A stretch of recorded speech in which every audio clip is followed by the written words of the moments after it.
یہ تجلی جب پڑتی ہے کبھی فنا کی تو ایک چیز بالکل غائب ہو جاتی ہے، وہی تجلی، یہ آخری مرتبہ ہم کہہ رہے ہیں، پھر اس کے بعد آئندہ اس سوال کا جواب نہیں دینا۔ پھر وہی تجلی جب بقا کی پڑتی ہے تو وہ چیز پہلے سے زیادہ آب و تاب کے ساتھ موجود ہوتی ہے۔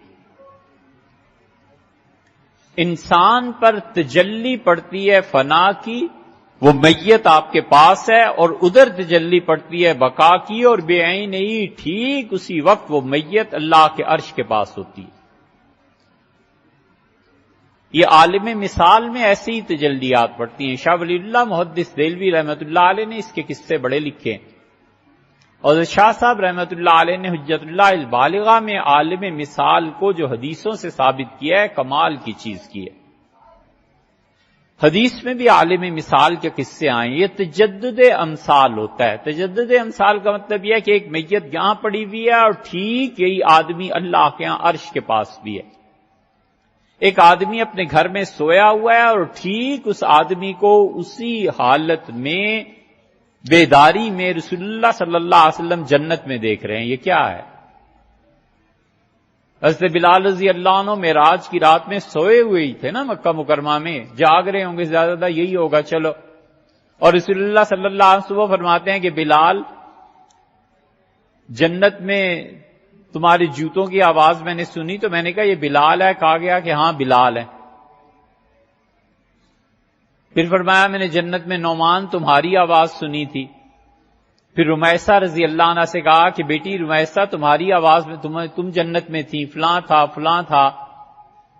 یہ جو رسول اللہ صلی اللہ علیہ وسلم سارے مکہ میں سوئے افراد کو وہاں جنت میں دیکھتے ہیں، یہ کیا ہے؟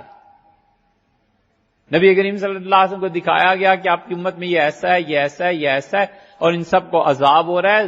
سیدھا سا سوال پیدا ہوتا ہے کہ یہ امتی تو ابھی پیدا ہی نہیں ہوئے حضرت، انہوں نے تو سود ابھی کھایا ہی نہیں، انہوں نے تو کوئی کام ابھی ایسے کیے ہی نہیں، ان کو آپ کو جناب والا کو کہاں نظر آ گئے؟ یہ سب عالم مثال ہے۔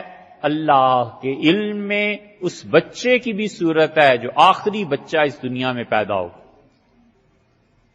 ابن عربی رحمت اللہ علیہ کا خیال یہ ہے کہ اس دنیا کا آخری بچہ چائنا میں پیدا ہوگا۔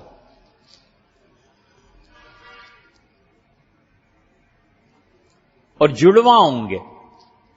اور ابن عربی رحمت اللہ علیہ نے عالم کشف میں ان بچوں کو دیکھا، اور انہوں نے کہا میں نے دیکھا وہ بہن بھائی پیدا ہوئے ہیں، اور ایک کا پاؤں ہے اور دوسرے کے سر اس کے ساتھ چمٹے ہوئے۔ یہ سب کیا ہے؟ ابن عربی رحمت اللہ علیہ چلیے آپ ان کا انکار کر دیجیے، حدیثوں کا انکار کر، معراج کا انکار کیسے ہوگا؟ اس لیے اسے کہتے ہیں صوفیہ کی اصطلاح میں تجدد امثال۔ تجدد امثال کا مطلب ایک چیز آپ کو سامنے نظر آ رہی ہے اور یہی چیز ایک لمحے میں دوسری جگہ